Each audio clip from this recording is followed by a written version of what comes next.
ये क्या हरकत थी भाई कल आपकी वीडियो में? एलेक्सा ब्लिस के बारे में मैंने बताया कि उनका जेंडर रिवील, उनका जो बेबी आने वाला है वो उन्होंने बताया, और उसके बाद लोग कमेंट्स में ऐसे जलने कि भाई अब मत जला यार, बहुत सह लिया हमने एलेक्सा ब्लिस के बारे में सुनना। और जब आप ये बोलते हो तो मेरे पास और कुछ है आपको बताने के लिए। एक और ट्वीट किया एलेक्सा ब्लिस ने, जहां पे उन्होंने अपना बेबी बम्प शेयर किया और साथ में लिखती हैं getting a bit rounder these days. चलो फिर और थोड़ा और जलो, थोड़ा सा और। Okay, hello chatters, my name is Rohit and you are watching wrestle chatter. Welcome है गाइस आपका वॉइस ऑफ रेसलिंग के एक और नए एपिसोड में। आज तो बड़ी मस्त और इंटरेस्टिंग बात है आपको बताने के लिए। सबसे पहले बम चीज आपको बताता हूँ, ब्रे वायट का जो आना है डब्ल्यूडब्ल्यूई के अंदर, अब उसे समझो वो बस कंफर्म ही है, अब बस आने की उनकी देर है। सबसे पहले तो सालों जमानों के बाद आज ब्रे वायट का कोई ट्वीट आया ट्विटर पे, ये अब से बस कुछ ही देर पहले का है, 2-3 घंटे पहले का है, जहां पर उन्होंने अपना डब्ल्यूडब्ल्यूई 2K23 वो जो गेम में होने वाला है उसमें ब्रे वायट का वो जो एडिशन है उसको शेयर किया हुआ। मतलब बता रहे हैं कि वो जो है गेम के अंदर है और ये एक तरीके से प्रमोशन वाला स्टफ है। अब इसको ये मत समझना कि भाई ये तो ऐसे ही डाल दिया ब्रे वायट ने, इसका कोई सिर पैर नहीं होगा। सिर पैर इसका है। एक और जो नई रिपोर्ट है वो हमको ये बताती है कि डब्ल्यूडब्ल्यूई ने मर्चेंडाइज भी तैयार कर लिया बिल्कुल ब्रे वायट के लिए। आपको पता ही होगा जब भी कोई सुपरस्टार वापस आता है तो पहले से, ताकि वो आए तो उसको मैक्सिमाइज कर सके, उसको पूरा कैपिटलाइज कर सके डब्ल्यूडब्ल्यूई, तो उनकी मर्चेंडाइज भी तैयार रहती है। तो ब्रे वायट की जो मर्चेंडाइज है वो भी स्टोर में आके अब रेडी हो चुकी है। और जब ऐसा होता है तो समझ लो कुछ दिन या फिर एक महीना ही वो सुपरस्टार अपने रिटर्न से दूर है और वो आने वाला है डब्ल्यूडब्ल्यूई टेलीविजन पर वापस। और जैसे मैंने आपको बताया कि समर स्लैम डब्ल्यूडब्ल्यूई बहुत बड़ा शो बनाना चाहती है। समर स्लैम वो जगह है जहां पर 40-50 हजार लोग आएंगे, तो फिर ऐसे में उससे बढ़िया प्लेस मेरे दिमाग में आई नहीं रही कि डब्ल्यूडब्ल्यूई कुछ और सोच सकती है ब्रे वायट के लिए, कि जब सारे लोग वहां पर हो तब ब्रे वायट का रिटर्न हो। और फिर तो तार भी जोड़े जा रहे हैं, क्या रोमन रेंज से कोई कनेक्शन होगा, क्या वो किसी मैच में इंटरफेयर कर सकते हैं, मतलब बहुत सारी पॉसिबिलिटी यहाँ पे। इतना ही नहीं भाई, अंकल हाउडी, बो डैलस एक ही बंदे हैं, वो बात भी कंफर्म हो गई। डब्ल्यूडब्ल्यूई 2K23 का मुझे लगता है ये एक बहुत बड़ा ब्लंडर उन्होंने किया जब उन्होंने अंकल हाउडी को दिखाया, और बाय डिफॉल्ट में था, ऐसा नहीं था कि किसी ने एडिट किया। तो अंकल हाउडी को दिखाया जा रहा है NXT champion, one time NXT champion. और ये काम NXT में कौन कर चुके हैं? ये काम बो डैलस कर चुके हैं। तो डब्ल्यूडब्ल्यूई ने पास में बहुत सारी तिगड़म लगाई जरूर थी कि भाई बो डैलस को हम पता नहीं लगने देंगे कि बो डैलस अंकल हाउडी एक ही बंदा। अंकल हाउडी का फिजिक साइज भी चेंज होता रहता था, कई बार किसी और से प्ले उसको करवाया जाता था, बैक से किसी और को घुमाया जाता था अंकल हाउडी बना के। बट एट द एंड ऐसा लग रहा है कि वो चीज हमको समझ में आ चुकी है कि अंकल हाउडी और बो डैलस एक ही बंदे हैं। Now the real excitement is कि ब्रे वायट कैसे आ रहे हैं, क्यों आ रहे हैं, कब आ रहे हैं, और क्या उनकी स्टोर लाइन होगी, क्या रोमन रेंज के साथ उनको डाला जाएगा, वो काफी एक इंटरेस्टिंग चीज रहेंगी आने वाले टाइम में देखने के लिए। रोमन रेंज को हेट भी मिल रही है यार, और ये तो मिलती रह रही है जब से उनका ट्राइबल चीफ वाला रेंज चल रहा है। अभी मैंने आपको रिसेंटली बताया था कि 100 से ज्यादा दिन हो चुके हैं कि रोमन रेंज ने अपना टाइटल डिफेंस नहीं किया। तो इसके बाद ही आप लोग ये स्क्रीनशॉट देख सकते हो ट्वीट्स के, जहां पे लोग लिख रहे हैं कि ये तो worst champion of all time है and I can not wait for it to end. कुछ लोग कह रहे हैं कि भाई ये कब एंड होगा, वो मजाक ट्रोल कर रहे हैं रोमन रेंज को। कोई कह रहा है उनसे टाइटल ले लो, कोई उनको डिसग्रेस बोल रहा है। अब इस बारे में शायद मैंने उस समय थोड़ी सी बात करी थी, लेकिन है तो गलत भाई, ये तो बात माननी पड़ेगी कि टाइटल डिफेंस नहीं हो रहा। बट मुझे लगता है कि उसके बावजूद भी जब 3-4 महीने एंटरटेनमेंट है वो, क्योंकि अगर टाइटल डिफेंस करने के चक्कर में रहते तो ये जो पूरी खिचड़ी पकी है जिमी ऊसो जे ऊसो वाली ब्लड लाइन से अलग होने वाली, वो होती नहीं। और डब्ल्यूडब्ल्यूई का मेन फोकस मुझे लगता है ब्लड लाइन वाली चीज के ऊपर ज्यादा है, ना सिर्फ एज चैंपियन रोमन रेंज क्या कर रहे हैं। तो दोनों पक्ष के पास अपने पॉइंट हैं। बट हाँ, अगर सिर्फ ये सोचो कि भाई टाइटल है बंदे के पास और डिफेंड नहीं हो रहा, तो डेफिनेटली यहाँ पर क्रिटिसिज्म तो आने ही वाला है। अगली स्टोरी रिलेटेड है गाइस जेक पॉल से, जो कि लोगन पॉल के भाई हैं। तो क्या जेक पॉल भी डब्ल्यूडब्ल्यूई में आने वाले हैं? आपको पता ही होगा जेक पॉल, लोगन पॉल दोनों ही काफी फेमस पर्सनालिटी। अगर आप सिर्फ लोगन पॉल से फेमिलियर हो तो फिर शायद आप थोड़ा सा धोखा खा रहे हो यहाँ पे। तो अभी करंटली तो डब्ल्यूडब्ल्यूई का ऐसा कोई भी प्लान नहीं कि वो जेक पॉल को वापस मतलब जेक पॉल को अपनी कंपनी में लेकर आया फिर उनको साइन करो। जेक पॉल के पास काफी और चीजें भी हैं करने के लिए, लेकिन मैं आपको बता देता हूँ ये तो इनएविटेबल है कि जेक पॉल डब्ल्यूडब्ल्यूई कंपनी में आएंगे, क्योंकि लोगन पॉल जो अपना इंटरेस्ट है वो बताएंगे जेक पॉल को, और उसके बाद फिर ये जो साथ में मिलकर कुछ खिचड़ी पकाएंगे। लेकिन मैं तो चाहता हूँ इसको होने में कुछ साल लगेंगे, क्योंकि जब वो कुछ साल लगेंगे और उसके बाद जब जाके वो चीज़ होगी तो आई थिंक वो जो खाना है या जो रेसिपी है उसको खाने में भी बहुत ज़्यादा मज़ा आएगा। एलन नाइट की जो हाइप है, उनका जो यह मूवमेंट है, वो सिर्फ डब्ल्यूडब्ल्यूई में नहीं बल्कि AEW में भी है। ये मैं क्या बोल रहा हूँ, AEW में तो वो है भी नहीं, लेकिन यही तो मजे की बात है।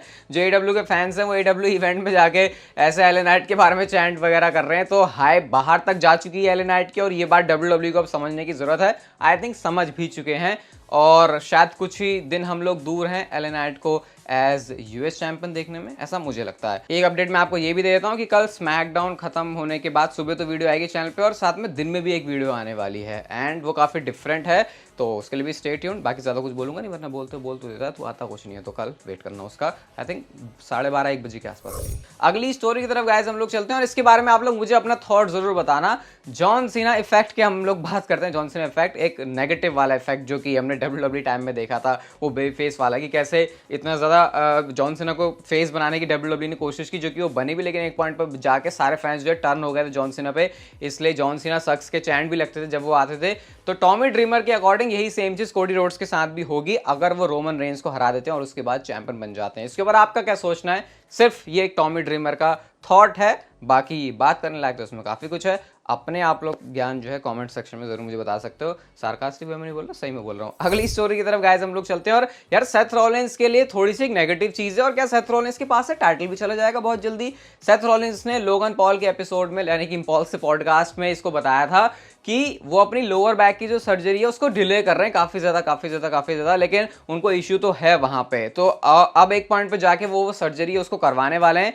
तो अगर सर्जरी के लिए जा रहे हैं सेथ रॉलिंस, तो फिर भाई उनके पास से चैंपियनशिप जाने वाली है, और ऐसे में उनका जो रेन है वो शायद से समझ में आ रहा है कि उतना लंबा नहीं जाएगा। समर स्लैम में जाके उनका मैच होने वाला है फिन बैलर के साथ में। डीमन बैलर के बारे में आपको बताता हूं, करंटली ये अपडेट है कि काफी सारे जो WWE के लोग हैं वो चाहते हैं कि डीमन बैलर को वापस लेके आया जाए, ताकि उसकी जो इमेज बेकार हुई है उसको सही किया जा सके, उसको अच्छा दिखाया जा सके। तो क्या इसका मतलब ये है कि सेथ रॉलिंस अपनी जो चैंपियनशिप है उसको हारने वाले हैं समर स्लैम में, और फिन बैलर आपके बन जाएंगे न्यू चैंपियन? ये एक स्पॉइलर भी हो सकता है जो मैं इस समय बोल रहा हूं, बट पता नहीं WWE किस वाले डिसीजन के साथ जाएगी, लेकिन ये सुनने में तो सही नहीं है। सर्जरी की जरूरत है तो करवा लेनी चाहिए, फिर उसको डिले करने का इतना कोई सेंस बनेगा नहीं, क्योंकि अगर चीज और सीवियर हो जाती है तो आई थिंक फिर ज्यादा प्रॉब्लम हो सकती है सेथ रॉलिंस के लिए। आप क्या चाहते हो? क्या सेथ रॉलिंस के पास से चैंपियनशिप जानी चाहिए, क्या फिन बैलर को चैंपियन बनना चाहिए? अगली स्टोरी की तरफ हम लोग चलते हैं। रायबैक का चैलेंज फाइनली किसी ने तो एक्सेप्ट किया। बुकर टी ने अपने पॉडकास्ट में आके इस बात को बोला कि भाई ये जो बंदा है वो चैलेंज कर रहा है, और वो ये भी कहते हैं कि कोई भी बहुत बड़ी रेसलिंग कंपनी शायद इसको ऑर्गेनाइज ना करे, लेकिन जहां तक चैलेंज की बात है तो मैं रायबैक के चैलेंज को एक्सेप्ट करता हूं। तो फाइनली 1000 लोगों को चैलेंज करने के बाद फाइनली कोई एक ऐसा बंदा तो आया जिसने रायबैक के चैलेंज को एक्सेप्ट किया है। मुझे नहीं पता क्या ये मैच होगा या नहीं होगा, पता नहीं, ये तो कुछ भी चलता रहता है, बट यस ये जो चैलेंज है रायबैक का उसको एक्सेप्ट कर लिया है बुकर टी ने। अगली स्टोरी ये थोड़ी सी सेंसिटिव है बोलने के लिए, बट मैं ये सोच रहा हूँ कि भाई मैं अपनी वीडियोस में कुछ इस तरीके से नहीं बोलता, और WWE ऐसे दिखा रही है इसको, ये किस डायरेक्शन में चल रहा है WWE का सीन। तो सुनना, WWE के ऑफिशियल NXT वाले अकाउंट में एक फैन का क्वेश्चन लिया गया WWE की तरफ से, जहां पे पूछते हैं what's your favourite thing to do together with Dominik Mysterio. और उसका पहले तो बड़े ही है ना ऐसे नॉटी वे में उन्होंने आंसर, नॉटी स्माइल दी पहले तो कि तुमको तो पहले से पता है, और उसके बाद एग्जैक्टली उन्होंने वो वर्ड ही बोल दिया जो कि मैं बोलूंगा तो नहीं, लेकिन यहाँ पे आपको स्क्रीन पे दिख जाएगा, वो उन्होंने भी सेंसर करके चलाया हुआ है। तो ये क्या चल रहा है, मतलब क्या चल रहा है ये टेलीविजन पे दिखाते दिखाते वैसे ही, तो सच में उसका सेंस वैसे ही बना रहा है। और मैं तो ये कह रहा हूँ कि ये रिया रिप्ली ने खुद बोला और WWE के NXT के अकाउंट पे आया है। पता नहीं भाई क्या चल रहा है, ये तो ऐसी चीज़ें करवा देते हैं कि कभी कभी मुझे भी लगता है इसका करूँ क्या है, फिर कैसे क्या करूँ। मैंने आपसे पिछले कुछ दिनों से मैं आपको बोल रहा था लोगन पॉल की प्राइम ड्रिंक के बारे में, उसकी वीडियो आ रही है, तो आ चुकी है वीडियो, इस समय आई बटन पर होगी या फिर डिस्क्रिप्शन में जाके उसको जरूर देखना, कहाँ से मिली, कैसे मिली, कितना स्ट्रगल था, और प्राइस सुन के तो खैर उस वीडियो को जाके देखोगे तो ये आपको समझ में आएगा। हम चलते हैं अपनी अगली स्टोरी की तरफ, और ये रिलेटेड है डैनियल ब्रायन से। तो डैनियल ब्रायन ने अपनी आर्म सर्जरी की जो है पूरा ये एक्सरे डाला हुआ है यहाँ पे, और यार ये देख के तो मुझे पूरी अपनी याद आ गई, क्योंकि मेरा भी जो आर्म का एक्सरे था वो कुछ ऐसे ही था। यहाँ पे उन्होंने बताया कि कैसे उनके एक स्टील रॉड है और 9 स्क्रूज उनको लगे हुए हैं, तो ये उनके यहाँ पे एक इंजरी आई है। तो इसका मतलब अभी तो वो काफी टाइम तक AEW के एक्शन से बाहर रहेंगे। ये काफी खतरनाक लगता है भाई ऐसे देखने में कि ऐसे गंदा मामला घुसा हुआ है उनका, तो इसका मतलब कि अभी उनको काफ़ी अच्छा खासा टाइम लग जाएगा, और हम उम्मीद यही करते हैं कि उनकी जो रिकवरी है वो बहुत जल्दी से हो जाए, क्योंकि ऐसे बाहर देखना है सुपरस्टार को इंजरी की वजह से बिल्कुल भी अच्छा नहीं लगता। समर स्लैम में रोमन रेंस और जे उसो के मैच की बात करते हैं हम लोग, और इस मैच में क्या रिकॉर्ड के साथ, क्या स्टैट के साथ जे उसो उतर रहे हैं, जब आपको वो पता चलेगा तो शायद आपको भी एक बार को फील होगा क्या रोमन रेंस हारने तो नहीं वाले। रोमन रेंस का समर स्लैम में जो विन लॉस रिकॉर्ड है वो 5-1 का है, 5 बार जीते हैं, 1 बार हारे हैं, 5 बार जीते हैं, 1 बार हारे हैं। और जे उसो का अनबीटेबल अनडिफीटेड रिकॉर्ड है समर स्लैम में, 4 बार उन्होंने कंपीट किया समर स्लैम, और अब तक वो 1 बार भी हारे नहीं है। तो यहाँ पे एक बहुत इंटरेस्टिंग है कि क्या जे उसो अपनी स्ट्रीक को मेंटेन करेंगे यहाँ पे, या फिर रोमन रेंस उनकी स्ट्रीक को तोड़ने वाले हैं। तो ये इस तरीके से देखा जाए तो रोमन रेंस लग रहा है कि अंडरडॉग नजर आ रहे हैं सिर्फ इस स्टैट को अगर हम लोग देखें, बाकी जो कहानी है वो तो बिल्कुल ही डिफरेंट है। और जब इस मैच की बात चल रही है तो गाइस इस मैच के अंदर जो रूल्स ऑफ एंगेजमेंट है, जो कल स्मैकडाउन में एडिशन जो कल स्मैकडाउन में होने वाला है, उसके बारे में कुछ ऐसी चीज होगी इस मैच जिसमें आपको कहा स्टिपुलेशन हो सकती है। तो एक स्पेकुलेशन है यहाँ पे कि क्या पता कोई स्पेशल गेस्ट रेफरी कल हमको पता चल जाए जो कि अनाउंस हो, या फिर कोई ऐसा रूल कि रिंग साइड पर कोई नहीं है, जैसे ना सोलो है ना जिमी और ये बंदे खुद ही आपस में कर रहे हैं। तो ये कुछ ऐसा इस मैच के रिगार्डिंग ही ऑफिशियल करने वाले हैं। अगर कोई स्पेशल गेस्ट आता है तो डेफिनेटली वो समवन फैमिली से हो सकता है, और फिर जो स्टोरी लाइन है या रिकिशी का जो एंगल है डब्ल्यूडब्ल्यूई उसको इसमें डाल सकती है। बाकी गाइस स्क्रीन पर अभी आपको वीडियो दिख रही होगी प्राइम ड्रिंक की, उसको जाके जरूर देखना, मजा आपको आएगा। ये वीडियो अच्छी लगी तो इसे लाइक शेयर सब्सक्राइब और नोटिफिकेशन बेल को ऑन कर दो, and see you guys in my next video.